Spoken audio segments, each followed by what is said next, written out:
श्री रामकृष्ण लीला प्रसंग स्वामी शारदानंद जी द्वारा लिखित पाठ संख्या 26। प्रथम अध्याय साधक और साधना। श्री रामकृष्ण देव के जीवन चरित्र में साधक भाव का यथार्थ परिचय प्राप्त करने के लिए सर्वप्रथम यह समझ लेना आवश्यक है कि साधना किसे कहते हैं। यह सुनकर संभवतः अधिकांश लोग यह कहेंगे कि भारत तो सदा किसी न किसी रूप से धर्म साधन में संलग्न है। ऐसी स्थिति में पुनः उसकी चर्चा कर ग्रंथ के कलेवर को बढ़ाने की क्या आवश्यकता है। सदैव से आध्यात्मिक राज्य की सत्य वस्तुओं का साक्षात्कार करने के लिए भारत अपनी राष्ट्रीय शक्ति का जितना व्यय करता रहा है तथा अभी तक कर रहा है, संसार में ऐसा कौन सा दूसरा देश व दूसरी जाति है जिसने इस प्रकार का प्रयास किया हो। किस देश में ब्रह्मज्ञ अवतार पुरुषों का आविर्भाव इतनी अधिक संख्या में हुआ है। अतः साधन के साथ सदा परिचित हम लोगों के लिए उन विषयों के मूल सूत्रों की पुनरावृत्ति करना निरर्थक है। साधना के संबंध में साधारण मानव की भ्रांत धारणा।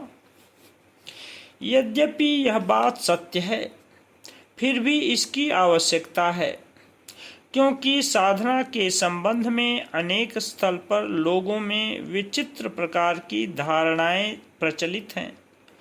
उद्देश्य या ज्ञातव्य विषय के प्रति लक्ष्य भ्रष्ट होकर बहुधा वे केवल शारीरिक कठोरता, दुष्प्राप्य वस्तुओं के संयोग से विभिन्न स्थलों में विशेष विशेष क्रियाओं का निरर्थक अनुष्ठान, श्वास प्रश्वासों का अवरोध, यहाँ तक कि असंबद्ध मन की विचित्र चेष्टाएं आदि इन्हीं में साधना का विशिष्ट रूप देखते रहते हैं। साथ ही यह भी देखा जाता है कि कुसंस्कार अथवा कुत्सित आचरण से विकृत मन को स्वस्थ तथा स्वाभाविक बनाकर आध्यात्मिक मार्ग में उसे परिचालित करने के निमित्त महापुरुषों ने समय समय पर जिन क्रियाओं तथा उपायों का अवलंबन करने का उपदेश दिया है, उन्हीं को साधना मानकर सभी के लिए समान रूप से उनके अनुष्ठान की आवश्यकता की बात भी अनेक स्थलों पर प्रचारित हो रही है। वैराग्यवान हुए बिना संसार के क्षणस्थायी रूप प्रसादी के भोग के लिए समान रूप से लालायित रहते हुए मंत्र या विशेष क्रिया की सहायता से जगत कारण ईश्वर को मंत्रोषधि वशीभूत सर्प की तरह अपने अधीन बनाया जा सकता है। इस प्रकार की भ्रांत धारणा के वशीभूत हो अधिकांश लोगों को व्यर्थ के प्रयास में फंसकर समय बिताते हुए देखा जा रहा है। अतः युग युगांतर के प्रयत्न तथा चेष्टा के फलस्वरूप भारत के ऋषि महापुरुषगण साधना संबंधी जिन तत्वों पर पहुँचे थे, यहाँ पर उसका संक्षिप्त समालोचना करना विषय विरुद्ध न होगा। सर्वभूतों में ब्रह्म दर्शन की साधना का चरम फल। श्री रामकृष्ण देव कहते थे, सर्वभूतों में ब्रह्म दर्शन अथवा ईश्वर दर्शन सबसे उच्च और अंतिम अवस्था है। साधना में चरम उन्नति होने पर ही मनुष्य के सौभाग्य से वह अवश्य उपस्थित होती है। हिंदुओं के सर्वोच्च प्रामाण्य शास्त्र वेदोपनिषदों का भी यही कथन है। शास्त्रों का कथन है कि जगत में स्थूल सूक्ष्म चेतन अचेतन जो कुछ तुम देख रहे हो, ईंट पत्थर लकड़ी मिट्टी मनुष्य पशु वृक्ष लता जीव जंतु देव देवता, ये सब एक अद्वितीय ब्रह्म वस्तु हैं। ब्रह्म वस्तु को ही तुम नाना रूप से तथा नाना प्रकार से देख रहे हो, सुन रहे हो, स्पर्श ग्रहण तथा आस्वादन कर रहे हो। उनके द्वारा तुम्हारे सब प्रकार के दैनिक आचरण संपन्न होने पर भी उसका बोध न होने के कारण तुम यह सोच रहे हो कि विभिन्न वस्तु तथा व्यक्तियों के साथ तुम्हारा संपर्क है। इन वस्तुओं को सुनकर हमारे मन में जो संदेह परंपरा का उदय होता है एवं उसका निराकरण करते हुए शास्त्रों ने जो निर्देश प्रदान किया है, यहाँ पर उसका संक्षिप्त तात्पर्य पाठकों के सम्मुख प्रश्नोत्तर रूप में रखने से यह विषय सहज ही में हृदयंगम हो सकता है। भ्रम व अज्ञान के कारण सत्य का प्रत्यक्ष अनुभव नहीं होता है। अज्ञानावस्था में अज्ञान के कारण का बोध नहीं हो सकता है। प्रश्न: उस वस्तु का हमें प्रत्यक्ष अनुभव क्यों नहीं हो रहा है? उत्तर: तुम लोगों को भ्रम हो गया है। जब तक वह भ्रम दूर न होगा तब तक उस भ्रम का तुम्हें कैसे पता लगेगा? यथार्थ वस्तु तथा अवस्था के साथ तुलना करने पर ही हम भीतर तथा बाहर के भ्रम को समझ पाते हैं। पूर्वोक्त भ्रम को जानने के लिए भी तुमको उस प्रकार का ज्ञान आवश्यक है। प्रश्न: अच्छा, इस प्रकार का भ्रम होने का कारण क्या है तथा कब से हमें वह भ्रम हुआ है? उत्तर: भ्रम का कारण जो सर्वत्र देखने को मिलता है वही यहाँ पर भी है, अर्थात अज्ञान। वह अज्ञान कब उपस्थित हुआ यह तुम कैसे जान सकते हो? अज्ञान के अंदर जब तक तुम स्वयं विद्यमान हो तब तक उसे जानने का प्रयास व्यर्थ है। जब तक स्वप्न देखा जाता है तब तक वह सत्य ही प्रतीत होता रहता है। नींद खुलने पर जागृत अवस्था के साथ तुलना करने से ही उसके मिथ्यात्व की धारणा होती है।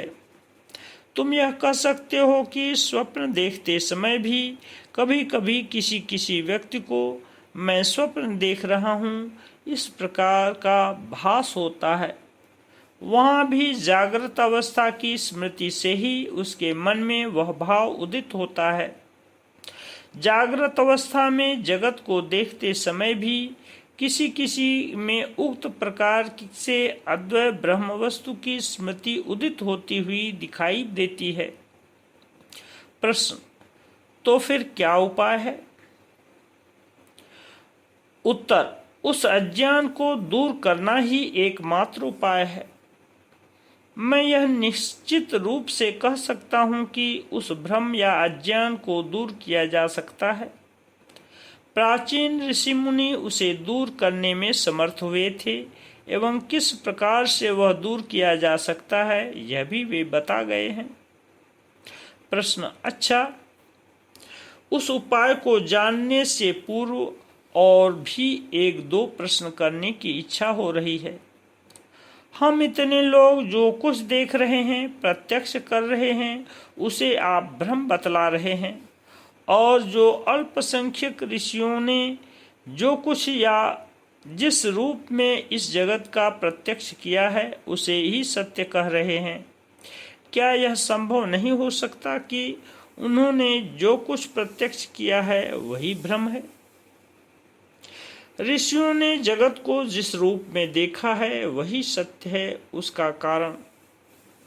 उत्तर: बहुसंख्यक व्यक्ति जो विश्वास करेंगे वही सर्वदा सत्य होगा, ऐसा कोई नियम नहीं है।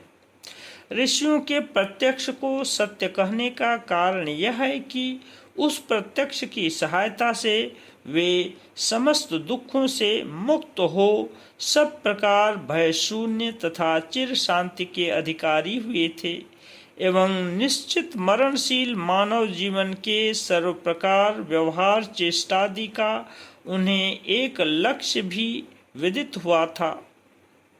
इसके अतिरिक्त यथार्थ ज्ञान मानव के अंदर सर्वदा सहिष्णुता, संतोष, करुणा, दीनता आदि सद्गुणों का विकास कर उसे अपूर्व रूप से उदार बना देता है।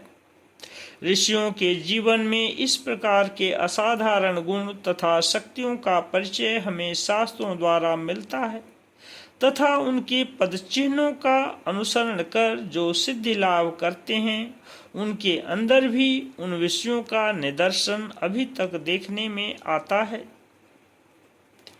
अनेक व्यक्तियों को एक प्रकार का भ्रम होने पर भी भ्रम कभी सत्य नहीं होता।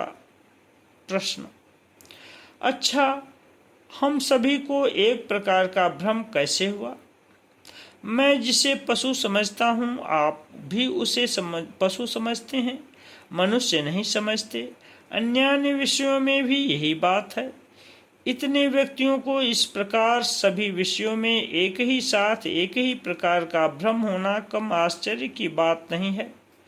कुछ लोगों की किसी विषय में भ्रमात्मक धारणा होने पर भी दूसरे लोगों की उस विषय में सत्य दृष्टि बनी रहती है और सर्वत्र प्रायः ऐसा देखा जाता है, किंतु यहाँ पर उस नियम का सर्वथा व्यतिक्रम हो रहा है, इसलिए आपका कथन संभव प्रतीत नहीं होता।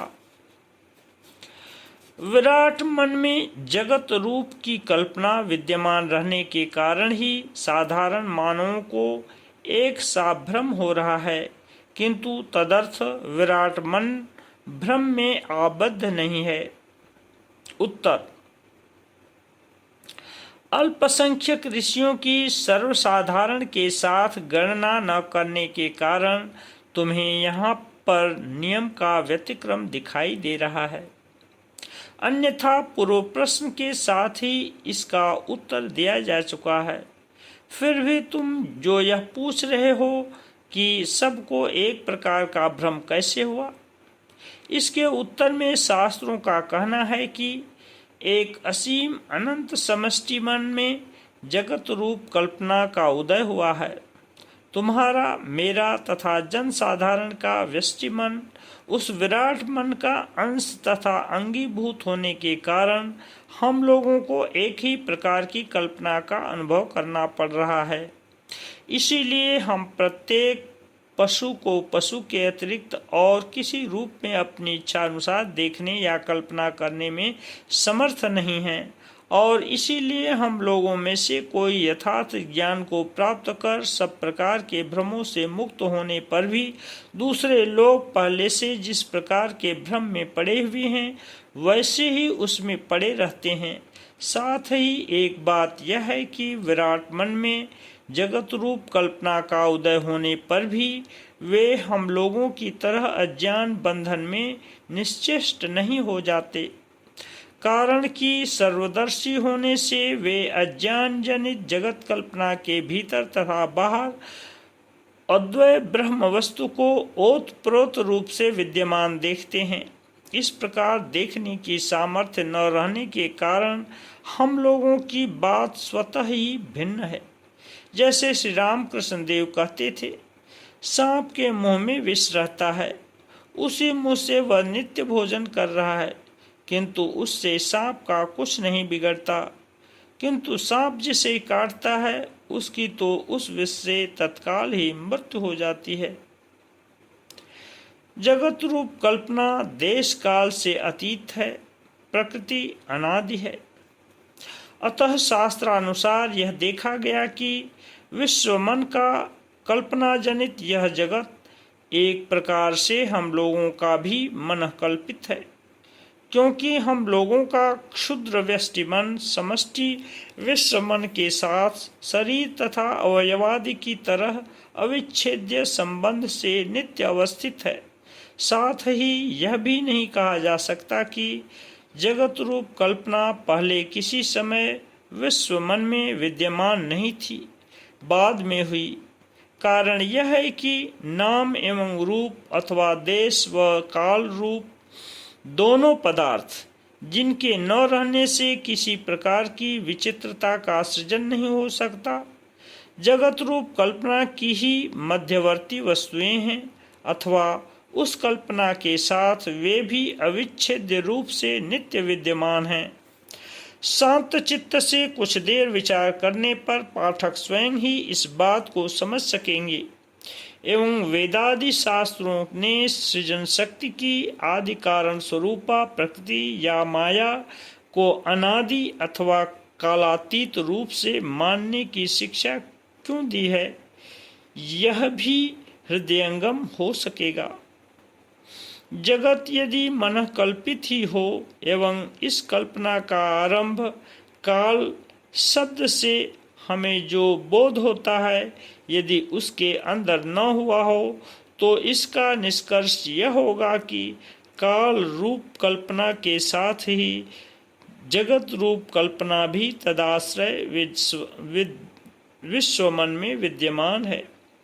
हमारा क्षुद्र व्यष्टि मन दीर्घकाल से लगातार उस कल्पना को देखते रहने के कारण जगत के अस्तित्व में ही उसकी दृढ़ धारणा बनी हुई है तथा जगत रूप कल्पना के अतीत अद्वय ब्रह्म वस्तु के साक्षात दर्शन से दीर्घ काल तक वंचित रहकर यह जगत मन कल्पित वस्तु मात्र है। इस बात को एकदम भूल जाने के कारण अपने भ्रम का अब वह अनुभव नहीं कर पा रहा है, क्योंकि पहले ही यह कहा जा चुका है कि यथार्थ वस्तु तथा अवस्था के साथ तुलना करने पर ही हम भीतर तथा बाहर के भ्रम को सर्वदा समझने में समर्थ होते हैं। ओम शांति शांति शांति।